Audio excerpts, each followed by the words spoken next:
Good evening. Thank you for joining us tonight for the Canadian Neurological Association's webinar series on health policy. Tonight's session is called Practical Considerations for Health Practitioner-Led Advocacy, and tonight we're going to be focusing on pharmaceutical policy. This event is part of the CUA PCC Access Program, and completion of this program tonight enables participants to claim a maximum of 1.5 Section 1 credits. Tonight our presenters are myself, Mona Sabharwal, and Dr. Naveen Basappa.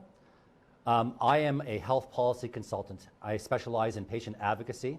I'm a charter board member of Kidney Cancer Canada, and my focus in my career is to advise and assist patient advocacy groups, clinicians, professional healthcare associations, and health industry clients on strengthening their relationships with government and designing and implementing strategies to see patient access to newly available therapies and medical devices. I'm joined also tonight by Dr. Mona Sabharwal. Mona Sabharwal is a registered pharmacist who has worked at, both in formulary management for British Columbia and Ontario governments, as well as she was the inaugural executive director of the Pan-Canadian Oncology Drug Review, and where she oversaw the launch of that organization, and is still today very important. Tonight's topic area is going to focus very much on health technology assessment. Mona is also the vice president of Rexall Pharmacy Services, or Rexall Pharmacy. Dr. Naveen Basappa joins us from Alberta. He is a clinician that's focused on treating genitourinary malignancies, including kidney, bladder, and prostate cancer. He is the co-chair of the Kidney Cancer Information System and an executive member of the Kidney Cancer Research Network of Canada. And he is the associate clinical professor in the Department of Oncology at the University of Alberta. Tonight, our learning objectives are to give our participants an overview of the policy-making process in Canada as it applies to prescription drugs. We're going to learn a little bit tonight about the regulatory process, about drug licensing. We're going to learn about the health technology assessment process. We're going to review how private payers work in this system. We're going to talk about how provinces negotiate prices for drugs. We're going to look at how the clinician input process, how the clinicians participating tonight can actually participate in policy making. And we're going to talk a little bit about real-world evidence, how real-world evidence can be used to inform reimbursement policy. I'm going to recap a little bit. In November of last year, we ran the first of the series of this program. It was called The Essential Role of the Clinician as an Advocate, where we learned a little bit about how advocacy is an important dimension of clinician leadership. We talked a lot and learned a lot about how clinicians can lead the healthcare system on the path to better care for patients. We talked about how clinician advocacy is bolstered by collaboration with patient groups. And we talked a little bit about how clinicians have very formal and informal opportunities to affect health policy. And tonight we'll be going a little bit deeper dive into that topic area. I'm going to open up the program tonight to just refresh everyone about what is advocacy.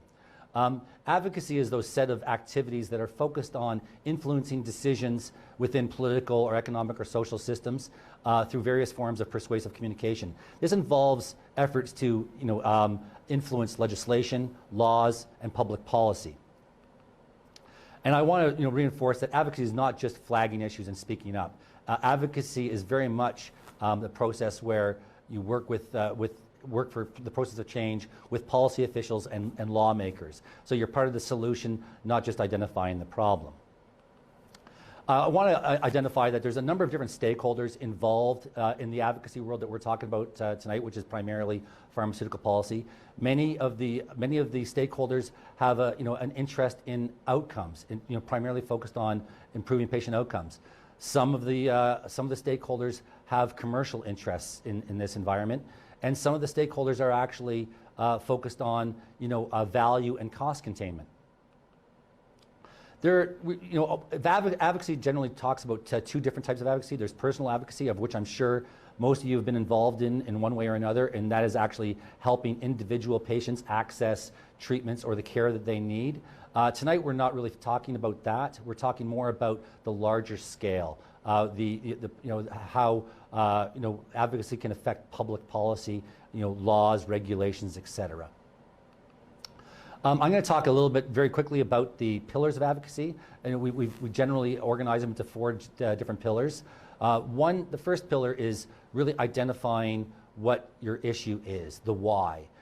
This will involve doing some careful research to understand the issue that you are going to be advocating for very carefully, the ins and outs, the potential cost implications of a new policy, the displacement issues that it might cause. It's the foundational work that you have to do to really prepare to advocate for an issue. The next part that we usually focus on is understanding your audience. This is more of the strategic setup. And this is the area where you start to try to understand who your key audience is. Defining your key audience, whether it's a government agency, whether it's elected officials, and in this context, you'll develop some of your key messages based on your understanding of your audience. Then we talk about some tactical approaches, the how. This involves relationship building. This is where one would start to develop their plan to reach out to their focus audience, the elected representatives perhaps that may have some impact on a law, maybe a clinician group that you may actually conscript to actually help you in this particular area of advocacy. And then you would develop a communications plan around your advocacy objectives, and you would start to develop your action plan, and then you would proceed to action. This is where you would take all your planning and implement your advocacy plan, which is essentially focused on changing policy or changing laws. I'm now going to pass the baton over to Dr. Mona Sabharwal, who's going to start running you through some of the issues around health practitioner-led advocacy, starting off with ethical frameworks. Thanks very much, Bob. So I'll be talking about ethical frameworks, and the reason that it's important to really consider ethics and principles around ethics is that when you are approaching decision makers, they may have some hesitation in engaging with you because they may be questioning your motivation. And I think many professional organizations and advocacy groups have really understood that in order to have that credibility and integrity in their interactions with policymakers, they do need to articulate principles and guiding policies. And so it's important to consider these policies when you're advocating with a decision maker. You want to make sure that you maintain your credibility, you maintain your independence, and ultimately the goal of all this is to develop trust between yourself and the policymaker so that you can demonstrate that you're really participating so that you can have a meaningful partnership in helping shape the health policy and delivery agenda. Now, as I mentioned, a number of professional associations do have codes of ethics and around behaviors and commitments around responsibilities. Certainly at the national level, the Canadian Medical Association articulates what they believe is the professional commitment that physicians have to society in sustaining and being stewards of the public health system, and also managing and minimizing conflicts of interest, particularly when it's real that physicians and other healthcare professionals do interact with commercial entities as they're bringing forward ways to improve the health system. So this is really, I encourage listeners and those participating tonight to really look at some of these codes of ethics. At the national level, as I mentioned, we had the CMA. The Canadian Urological Association also has a code of ethics, and really the ethos here is that you should strive to be an effective patient advocate by upholding these principles of timely access to care, high quality care, and patient safety. The organization that we both belong to, Kidney Cancer Canada, created a code of conduct. This is a patient advocacy group, and this was actually an interesting development that when I was in charge of the Pan-Canadian Oncology Drug Review, I did suggest that the organization create some code of conduct for their members so that we can start to build that level of trust between partners, and the organization responded in creating this code, which I think has really set the standard for patient groups across Canada, and it really speaks to how it doesn't try to suggest that relationships with commercial entities are something to avoid, but it's really how do you minimize the impact of those relationships so that people have transparency around the relationships. And there's more in terms of the guiding principles that really speak to ethical behaviors in relation to those interactions. And I also wanted to mention that Prostate Cancer Canada also has a specific policy around gift acceptance, and it really is that any acceptance of those sponsorships ultimately are there to enhance the organization's ability to improve the lives of those most affected by prostate cancer. Now, I bring these issues forward is that when you do, if you do decide to engage in some of the formal decision-making processes around drug reimbursement or new drugs coming to Canada, you will be asked to provide and to declare your personal conflicts of interest, whether those are real or perceived. And practically speaking, what this means is that if you participate in an advisory board, you engage in some work with a commercial entity, such as a pharmaceutical manufacturer, you will be asked to declare that conflict of interest prior to your engagement in that review process. So it's something that you should expect, and you should just be mindful to do that. So I'm going to switch gears a little bit now and really start to talk about the drug access landscape. When you're engaging in advocacy, as you had mentioned, Bob, it's important to know who your audience is. And when I was with the Ontario government as a decision maker, and even when I was at the Pan-Canadian Oncology Drug Review, I think one of the biggest kind of mistakes I saw clinicians and patient groups make is that they really didn't know the audience that they were speaking to. They would bring forward information that was perhaps relevant for a different stakeholder, and they may not have understood the interplay between the different actors in that drug access scheme.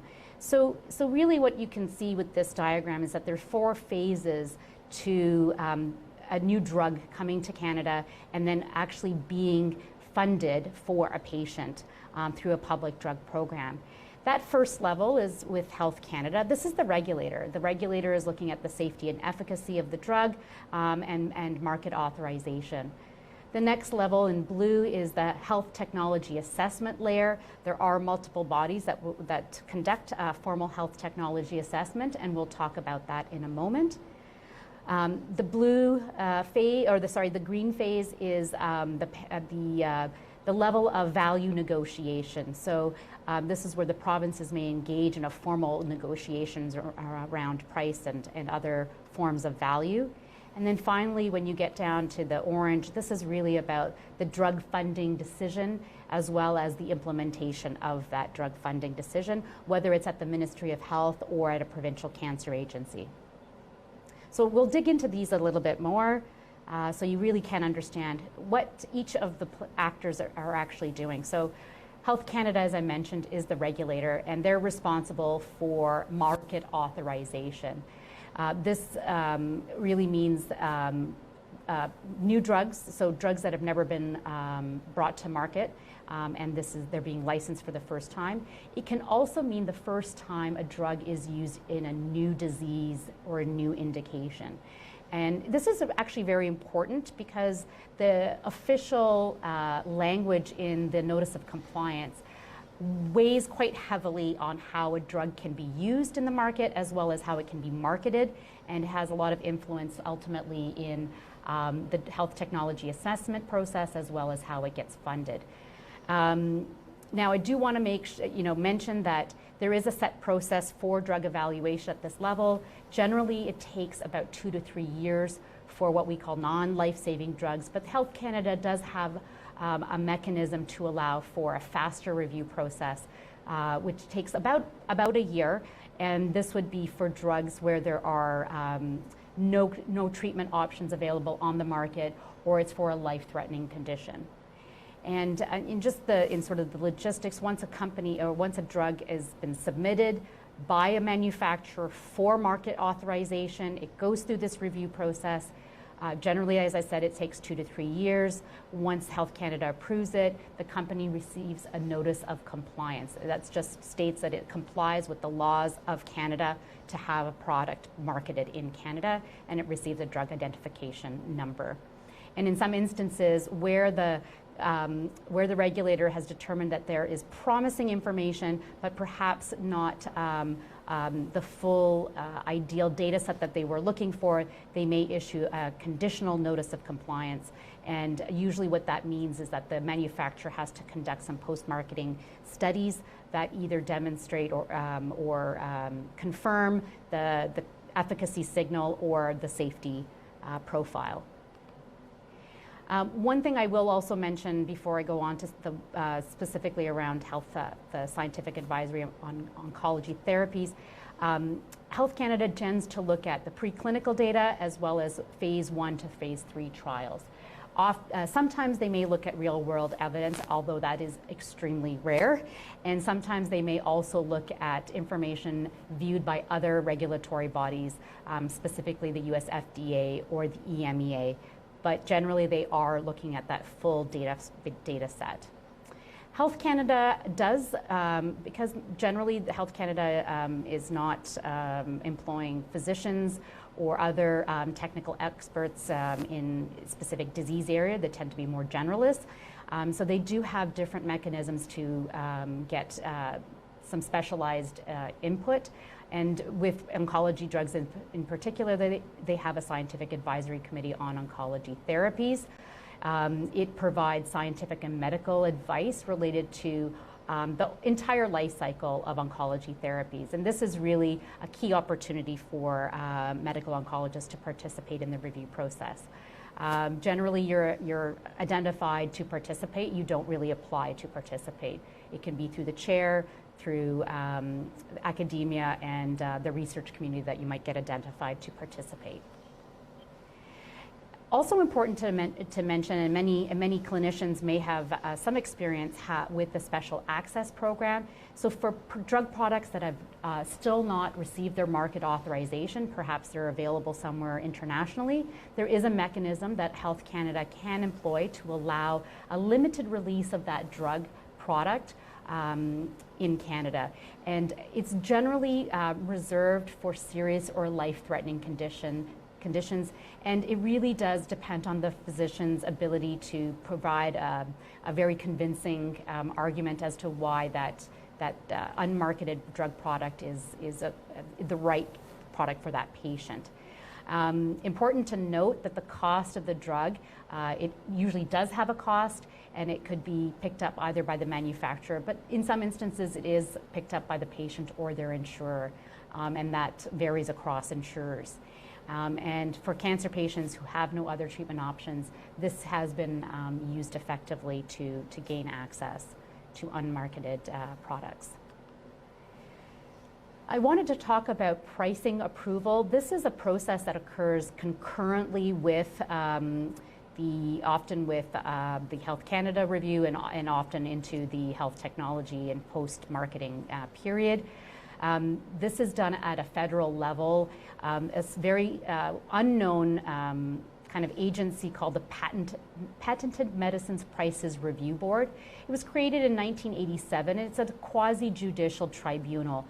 Really, they exist to set the price ceiling that a manufacturer can charge for a new drug in Canada. And they're really looking at comparing that price to a basket of international comparators. There has been a lot of noise in the market around PMPRB because it actually is going to be gaining some significant prominence. In 2016, there was a very serious signal sent by the federal provincial ministers of health to look at improving the affordability and accessibility of prescription drugs. And the federal government has really signaled that they are going to be viewing PMPRB as, and the reforms that are underway today, as laying the foundation for national pharmacare.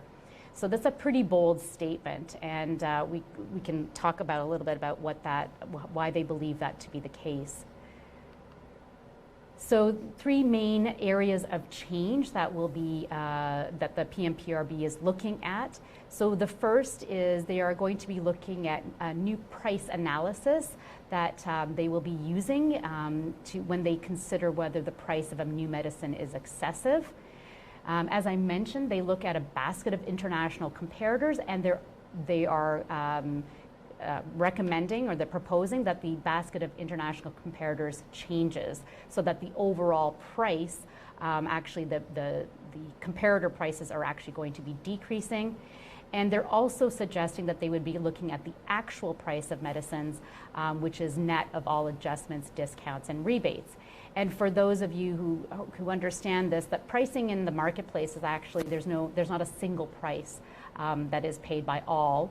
There are varying prices of medicines, and in fact, often it is the public payer who receives some of the largest discount for new medications coming to market. What does this mean? So consultations are underway now. Actually, they close on February 14th. There have been a set of guidelines that have been published that talk about how these new changes will impact drugs coming to market. And there's actually a constitutional challenge that has also been brought forward as to whether the PMPRB has the authority and the Government of Canada as the authority to make these changes. Why has this constitutional challenge been brought forward? As you can probably imagine, there are some significant concerns that these changes will ultimately reduce the effective price of new medications coming into Canada by as much as maybe 70%. And that could translate into manufacturers having some significant challenges being able to bring new therapies into Canada.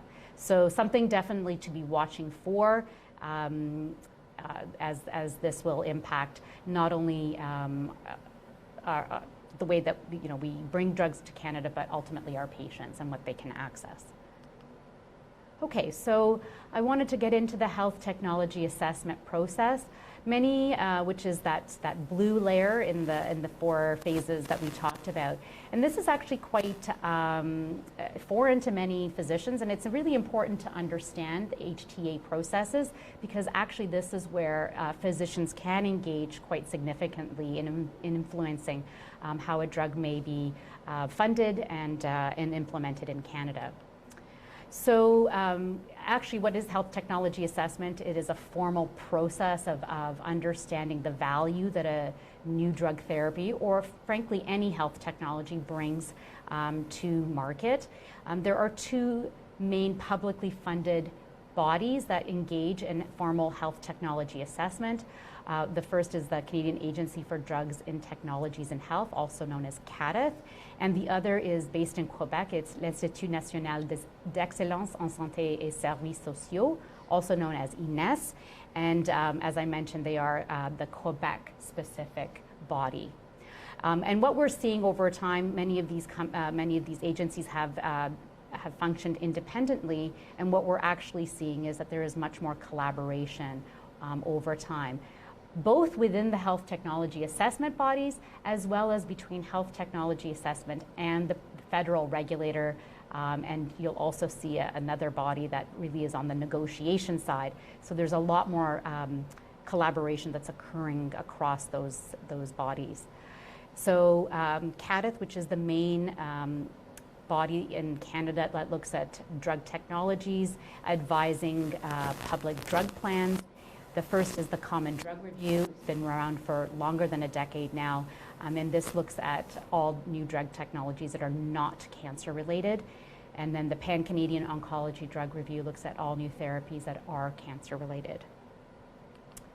And essentially what these bodies do is they look at clinical, economic evidence. PCODR also looks at patient evidence on new cancer drugs, and they also look at some of the implementation considerations for new cancer therapies. Ultimately, what they do is they provide recommendations and advice for the provincial and territorial drug plans so that they can make informed decisions around how they will provide benefits to their citizens. Now, I'm showing you the PCODER deliberative framework.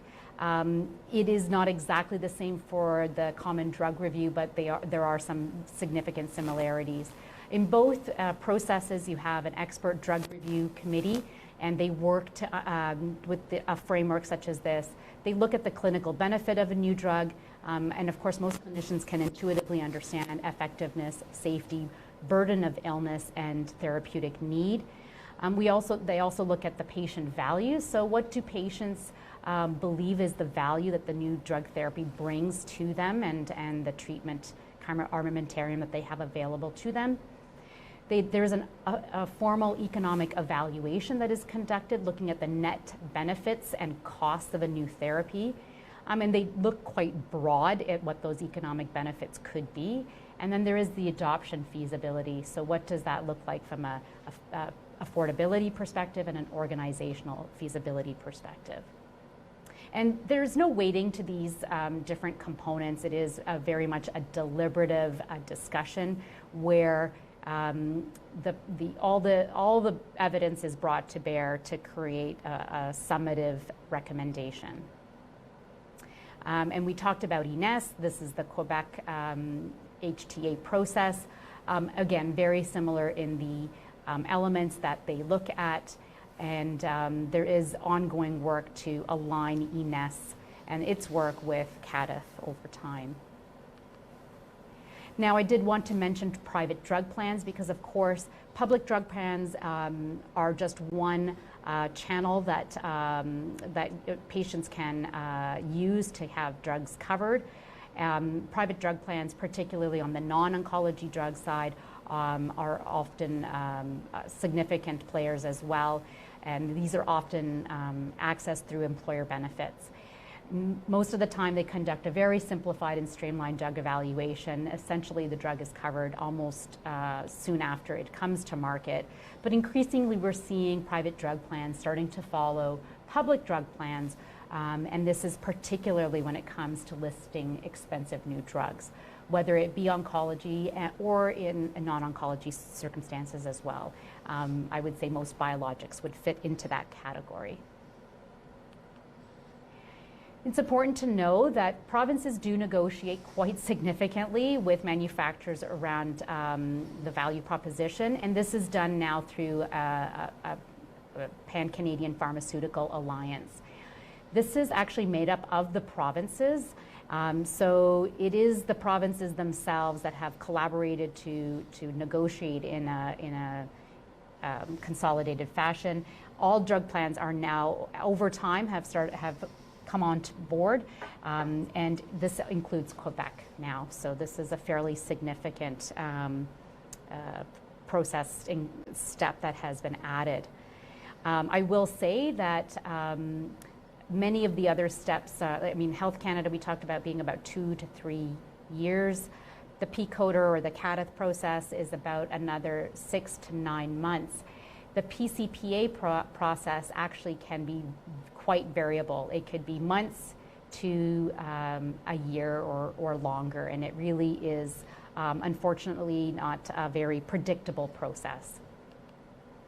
Once the recommendation has been delivered by the HTA body, it is up to the provinces to determine if a negotiation should take place, and then one province will lead that negotiation.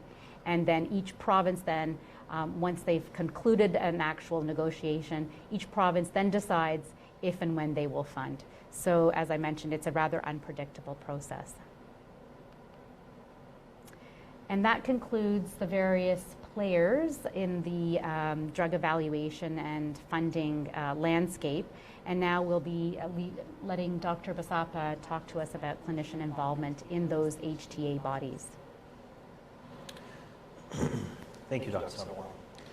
So we've so far learned a little bit about the structure, framework, if you will, about how we go through the process of approving drugs, how drugs are evaluated, as Dr. Sabharwal nicely outlined for us. So how can we as clinicians now impact this process or get involved? And that's what I'm going to touch upon now. So PCODER actually does want to hear from clinicians. They want our input. They want to hear what we have to say. They feel that we sometimes have a special insight or a collective insight into how these drugs play out in this environment. Surprise, because we actually take care of patients who are receiving these therapies. So we can and we do have information that they can use. And they want to use this information so that they can put forth the best recommendation possible for our patients here in Canada to provide them the drug. Now, when I talk about clinicians providing input, clinician doesn't just mean an oncologist or even a doctor. There are oncology pharmacists out there, there are oncology nurses out there that also have a very unique experience and can provide that input. Now, if as an oncologist, if I wanted to provide input, there are mechanisms and ways I can do that as an individual, or ways I can do that through a joint submission. Pharmacists or nurses who want to provide input can do so as well, and they're welcome to do so. But if they're going to, it'll be as part of a joint submission with a lead oncologist being considered. As Dr. Sabharwal mentioned, PERC, or the Expert Review Committee from PCODER, is an advisory body, and whatever input or advice or, if you will, that we provide as clinicians does get taken into the evaluation process, and that information, once it's evaluated, is fed back to the provincial bodies, the payers, as well as the provincial cancer agencies, so that they can make decisions about reimbursement. So how do we get involved in this process? Well, I'm going to show you that next. So this is a nice just graph or a pictorial, if you will, about how we get into a situation or how we can go about providing input and feedback.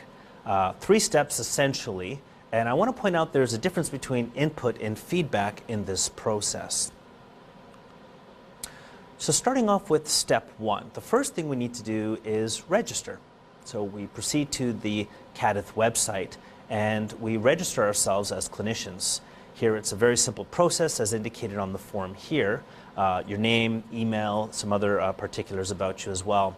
There's even a place where you can provide a public profile, or basically a way you can provide your own bio. So there's information about you that can be displayed to validate you as an appropriate clinician to be providing advice in this setting. Once you've registered on the website, PCODER will confirm your registration, and then depending on when actual drugs are being submitted or being reviewed by PCODER, they will send an email to you individually. That email will indicate the drugs that are available or will be undergoing review, and sometimes that email may precede the actual manufacturer submission. So that's your opportunity to say, to notice that, hey, this drug is under review. I think I'd want to provide some input or feedback. I'd like to provide some input in this situation. So in that email, you see the drug that's being reviewed. It'll discuss the drug, obviously. It'll provide the indication that's under review, and as well provide you the link to the clinician template from which you will be able to provide your input. Also in there will be the deadline date for submitting your input. Now, I want to be clear about this, that sometimes the email that's sent to you is before the manufacturer has actually submitted to PCODER. And if you are going to be providing input, it may be best that you submit your input after the submission from the manufacturer has been received. If for whatever reason there's a delay or they withdraw, then again, your input wouldn't be needed until after the fact. So here's an actual real-life example of the clinician input form, or the form that you might see on the CADTH website. So this is for enzalutamide for the metastatic castration-sensitive prostate cancer setting. The indication, the drug is indicated there, the indication is indicated, as well as the projected manufacturer submission date, the target date. As you can see, that's February 24th, 2020. So that date hasn't even arrived yet. But this is something that's been out there about a month prior to that target date, so that it's in our radar. So we know if we want to start collecting information or beginning the input process, we can. There's also at the bottom of this, you can see the stakeholder input deadline date. Now that's the date that we need to provide our input by. So once you've clicked on the link for the drug-specific template, you will fill that out accordingly.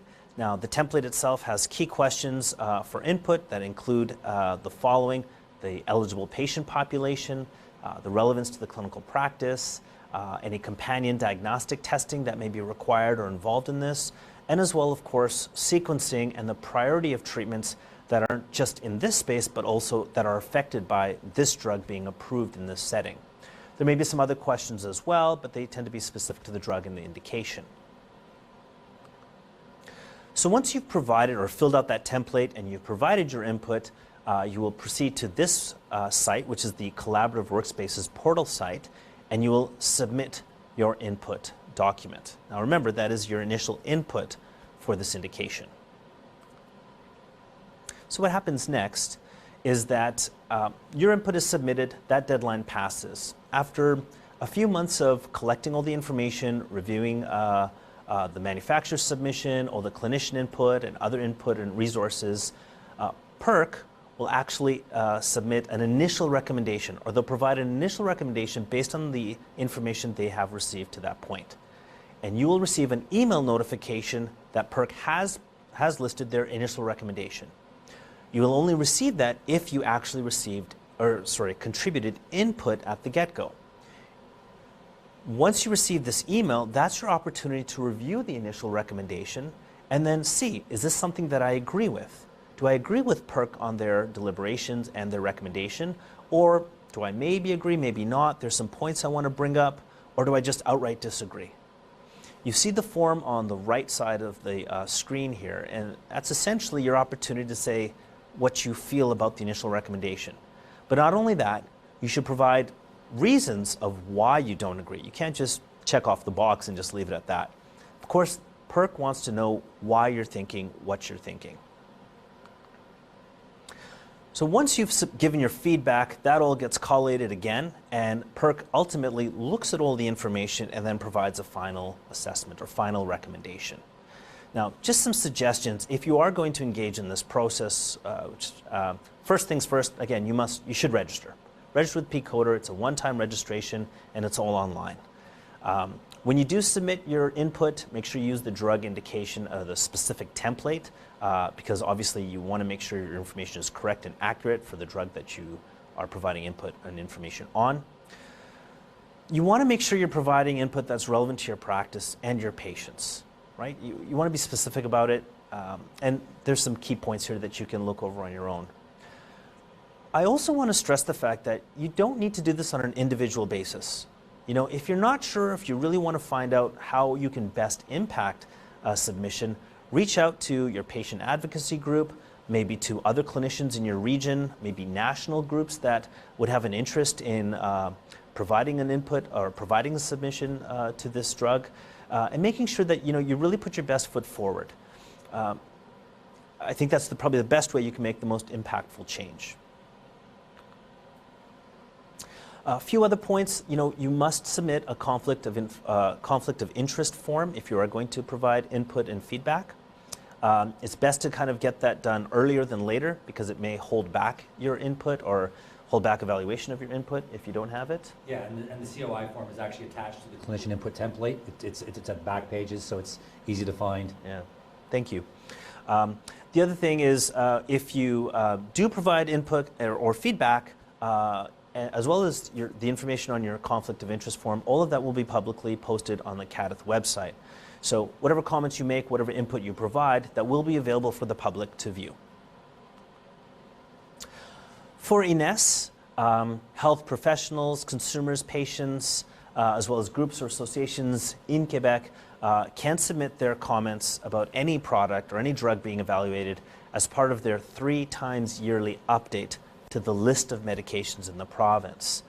So the process for clinician input is not as rigidly defined as with PCODER or CADTH. Essentially, clinicians or practitioners alike can email their comments, and the email is listed here. So while there is no structure or defined template per se, clinicians certainly can use the PCODER template as guidance or as a tool when submitting to INES. So moving along, another way in which physicians or clinicians can impact the process is looking at real-world evidence. And HTA organizations do sometimes have to use real-world evidence to inform reimbursement. And there's different scenarios where that can happen. One of the scenarios is for rare diseases or rare cancers. We just don't have the evidence or ability to find enough cases to put together to design a high-level randomized controlled trial to answer a treatment question. And so in those instances, finding what evidence you can, as long as it's somewhat reasonable, to inform us and provide, or at least offer the opportunity to provide recommendations will be looked at. There are other situations where perhaps a recommendation has been made, but with time and other evidence coming to light, that recommendation may not be accurate or relevant anymore. And unfortunately, it may be in a time or space where a randomized controlled trial in that setting is just not possible. So in that instance, other levels of evidence can be accepted, and real-world evidence falls into that place. So just to give you an example, as a case study, a few years back, actually, and up until recently, sunitinib or pazopanib, or VEGF-TKI essentially, was considered the first-line therapy for advanced kidney cancer. And in the second-line setting, everolimus was the standard second-line treatment. In 2013, axitinib became available, and it had evidence supporting its use in the second-line setting as well. However, when it was actually approved, or the recommendation put forward by PCODR, was that axitinib would only be given if a patient was intolerant to everolimus, or if there was a contraindication to giving them everolimus. So there were conditions placed on axitinib for access in the second-line setting, but not everolimus. So with, again, more evidence developing, more clinical trials coming out that showed maybe that this should be looked at again, the Provincial Advisory Group actually submitted a request for advice for the final recommendation of axitinib. And the question was, is there enough evidence to fund axitinib as an alternative to everolimus, not with the conditions around it, in the second-line setting? So the Provincial Advisory Group reached out to Kidney Cancer Canada, who in turn reached out to the KCRNC, which is the Kidney Cancer Research Network of Canada, and CKIS, which is the Canadian Kidney Cancer Information System, to see if we could work together to actually answer this question and make this a research priority. So just as some background, the Kidney Cancer Information System, or CKIS, is a web-based national registry containing prospective, de-identified patient data collected from consented patients. These are patients who have both localized and advanced kidney cancer. We've been collecting data as of January 1st, 2011, prospectively at 14 different academic centers across Canada.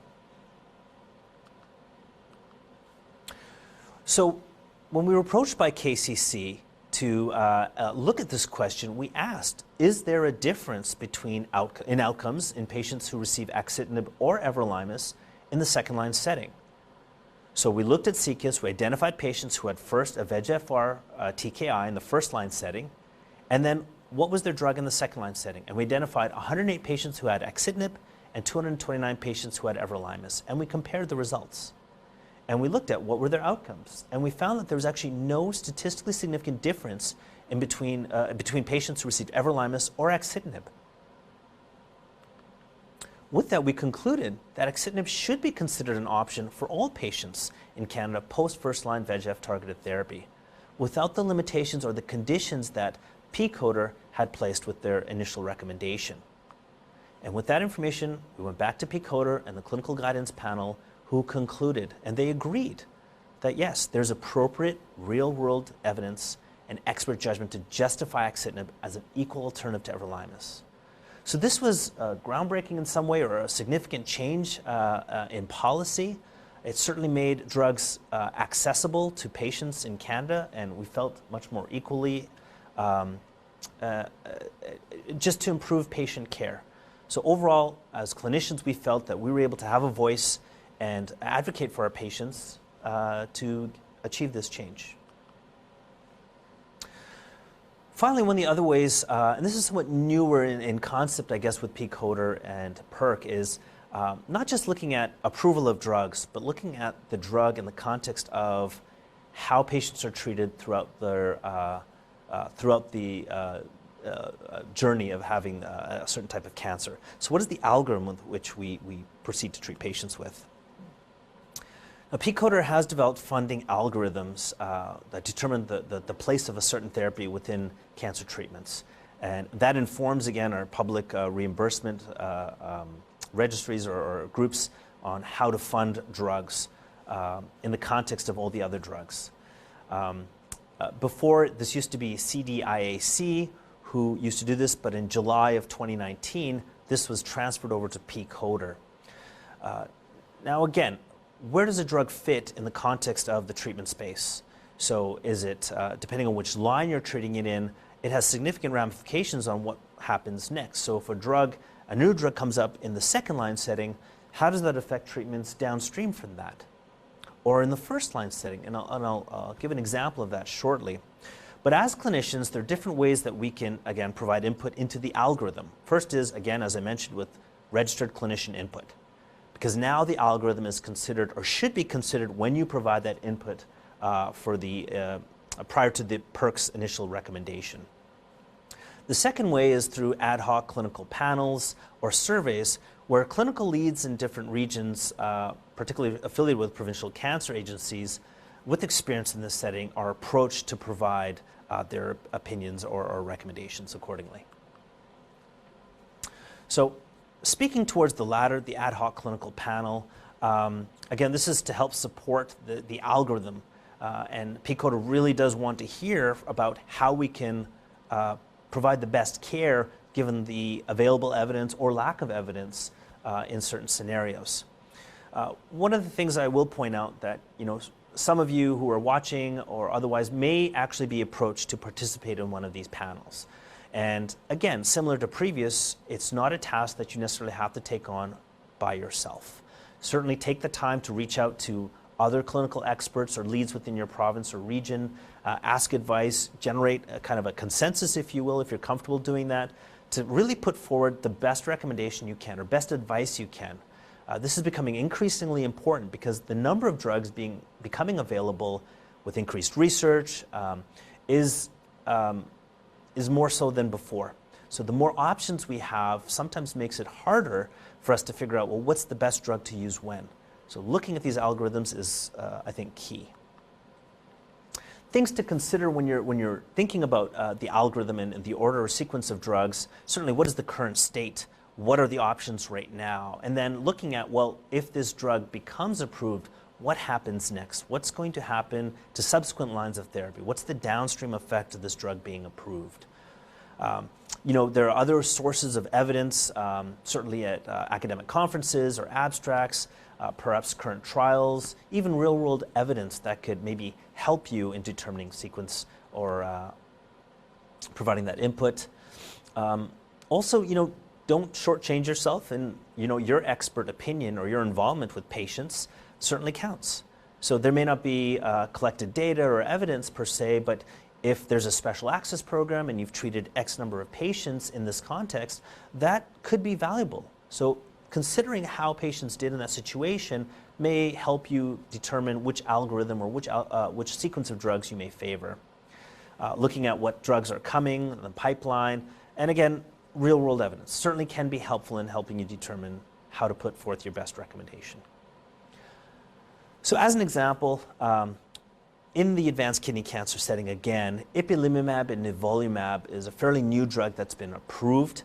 This is for patients who have intermediate or poor risk kidney cancer as per IMDC criteria.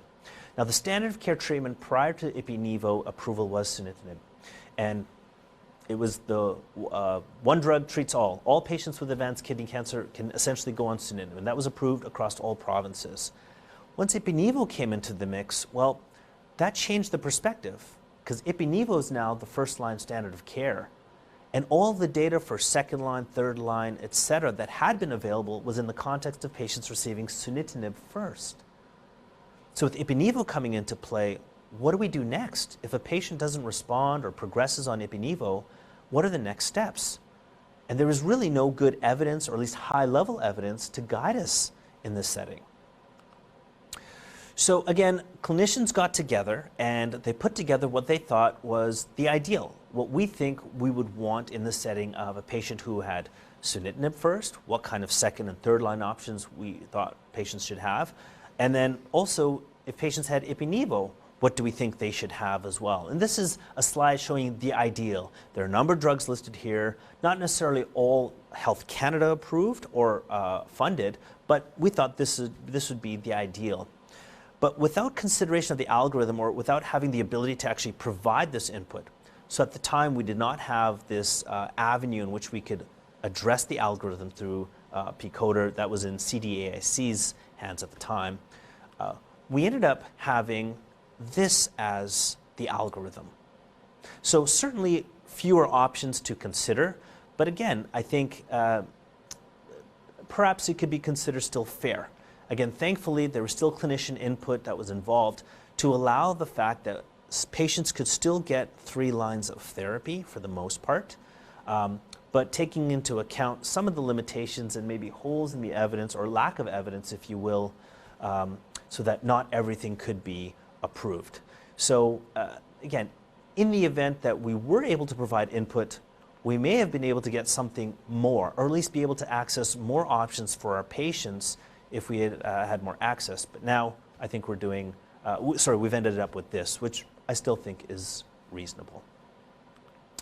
So I think those are the 3 ways I think are some of the ways we as clinicians can input. And again, the goal here is to be able to provide our patients opportunities and give them the best care we can here in Canada. Excellent. Thank you, Naveen.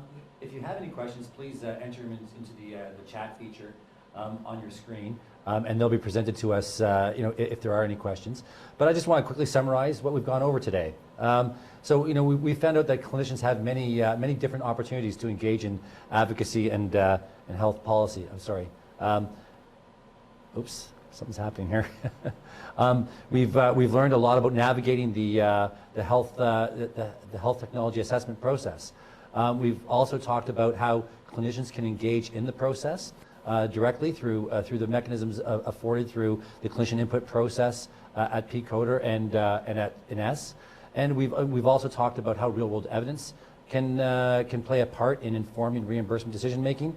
And we've also talked a little bit about how important it is now for clinicians to pay very close attention to how a drug will be positioned in a treatment algorithm. These are all very important opportunities for clinicians to play a part. We're now starting to have some questions generated for us. The first one is for Mona.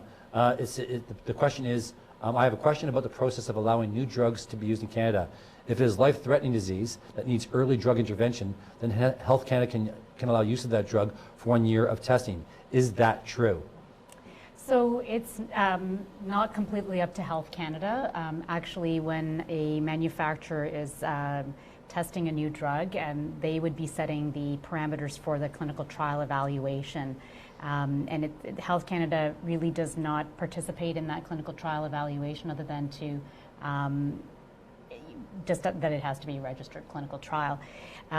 So if it would be, if a clinician is seeking access to the new drug therapy through special access, so a non-trial access point, and this is a drug that's not marketed in Canada, they do not set the limitation on how long that drug therapy would be available for. There's no requirement by Health Canada necessarily to collect information, so there's no trial per se.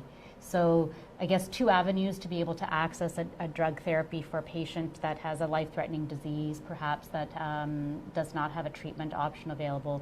Could be through the manufacturer-driven clinical trial program, or it could be through a special access program through Health Canada, but there would not necessarily be a time parameter around that. Very good. The next question is a question about, it states, regarding group clinical submissions, aside from patient advocacy groups, can physician associations submit a review and reference their clinical guidelines?